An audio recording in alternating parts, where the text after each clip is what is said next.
Shabbat shalom, everyone. During rabbinical school, I worked as a first grade Hebrew school teacher at Anshe Chesed on the Upper West Side of Manhattan. And part of being a teacher in the Hebrew school was working the annual Purim Carnival. So Purim morning, I was positioned at my station, the basketball shot, which is exactly what you think it is. You shoot a basketball into the hoop, and you get a ticket. So I was sitting there waiting for my next participants, and then they came forward. They showed up, a young boy and his grandfather. The grandfather looked at me and said, "How does this work?" And I said, "It's a basketball shot. You take a shot and try to get in the hoop, and if you make it, you get a ticket." And he said, "Do you have to dribble or anything?" I said, "No. I mean, you can if you want. I'm not going to stop you from dribbling. Just make a basket, and if you make the basket, you get a ticket." "Okay." He said, "Just anywhere in the gym?" I said, "What?" And he said, "You can just stand anywhere in the gym to make the shot." I said, you can be anywhere you want, but I would suggest being probably where you have the best chance of making the basket. That would be my advice. And he said, Sure. I'm just wondering," and this went on, I'm going to stop at this part, because this went on for far too long, continuing to clarify exactly how this game worked. But the conversation went on a long time, and especially went on for far too long when I realized who I was speaking with. Because it took me a minute or so, but then it occurred to me that I was discussing carnival game semantics with Joe Lieberman. Former U.S. Senator of Connecticut, Joe Lieberman. And eventually, Joe felt comfortable enough with the rules and guidelines of my game to let his grandson take some shots, and we went and chatted about something very different while the boy was trying to make his shot. And I took that opportunity to voice something to him that I had felt for a very long time.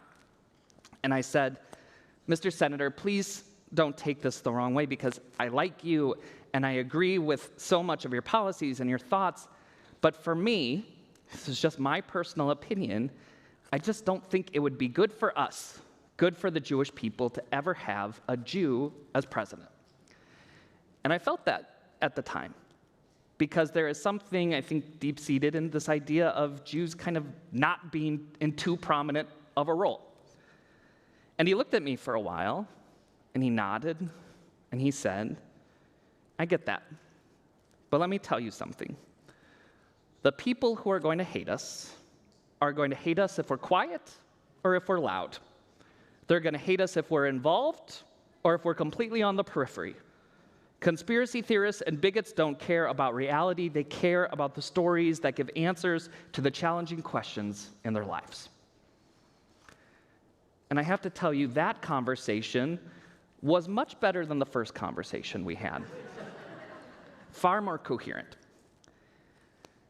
And I've been thinking a lot about that conversation these last few years, especially since October 7th, and especially since Governor Josh Shapiro was shortlisted as a possible running mate for Kamala Harris in the last election. In my heart of hearts, I think Senator Lieberman, Zichrono Livracha, was right. I think haters are going to hate no matter what the reality might be. But I have to admit, when I see Jews in prominent political positions, it gives me some anxiety. It makes me nervous. But I think a big part of that is something that is built into the Jewish psyche. An idea of forever being the stranger, the visitor, to not upset the majority lest you bring negative attention on the entirety of our people. And that's real. I mean, I don't think I'm alone in thinking that. But I have to say that over these last few years, I'm getting over it. And the big push that I think I really needed came Wednesday night, when Chazan Propus presented to our community a living history told through music, through video, and stories of the Jewish voices of America. I needed that push to hold onto my shoulders, to give me a shake, and to tell me with directness this important and powerful truth.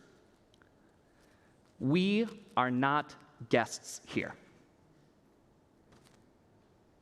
That has not been the case throughout so much of Jewish history. There have been many places where Jews, even if they were considered free and equal, still had to recognize that ultimately they had to answer to an ethnic majority. In Europe, in the Middle East, and North Africa, Jews were marked, sometimes even physically, to live with an asterisk permanently attached to their presence, stating to everyone, including to them, here, but only as long as it benefits us. That is not the story of America.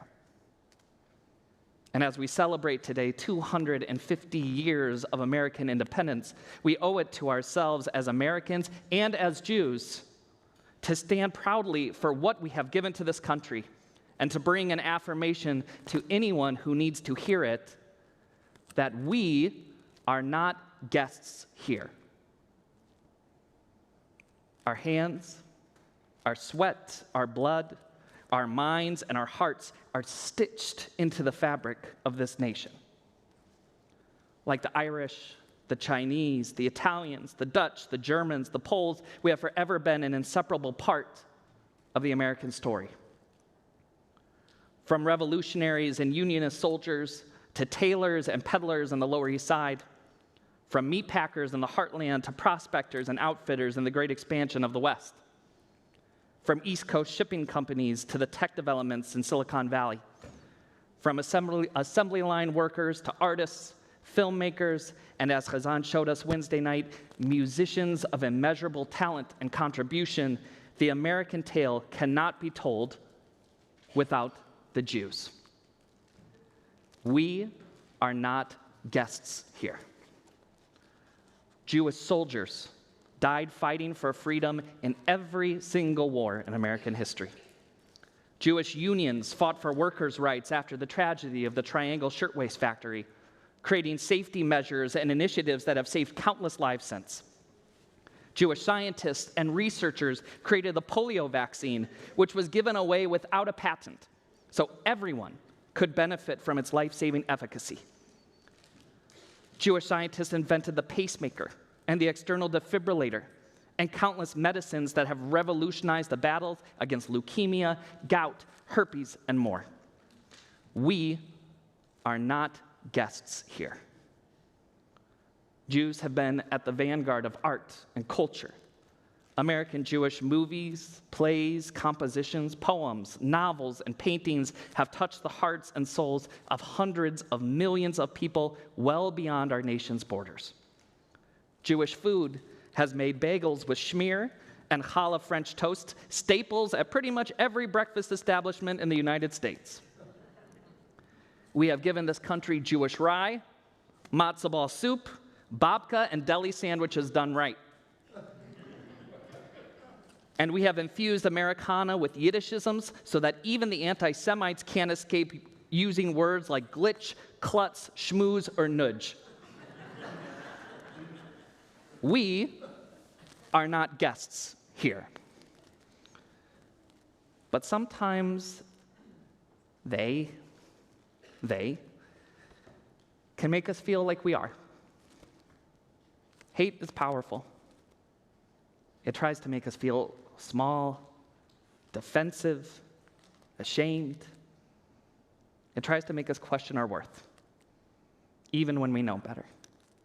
It tries to take away our identity, our humanity, and our history.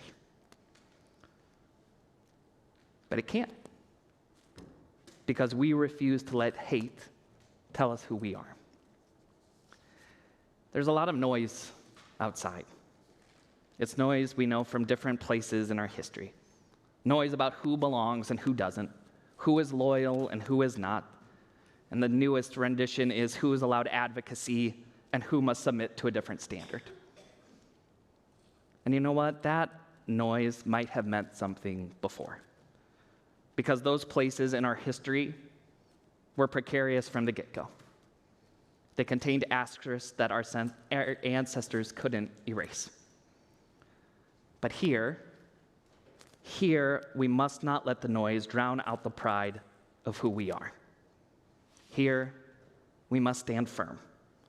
Here, we must not bow to those who are ignorant enough to try to tell us our place, because here, we are the ones who determine our fate. We are our story, and we will not be afraid to live it with conviction, with passion, and with purpose. Because we are not guests here. We are America. We are its past, we are its present, and we will be its future. As workers, as artists, as teachers, and dreamers. And maybe one day, even as presidents. I'm not entirely convinced Joe Lieberman understood basketball. But I think he understood American Jewish pride and agency. I think he understood that America is better because of the Jewish people. And it took me too long to agree that we shouldn't be afraid to dream big here. Haters are always going to hate, but America is a lousy place to be a hater. This is a place for brothers and sisters, for builders and visionaries, for neighbors and helpers, for dreamers. So let's dream big. Let's sing louder than the noise outside, and let us remember the story of us, because this is our home, and we are not guests here. Shabbat shalom, everyone.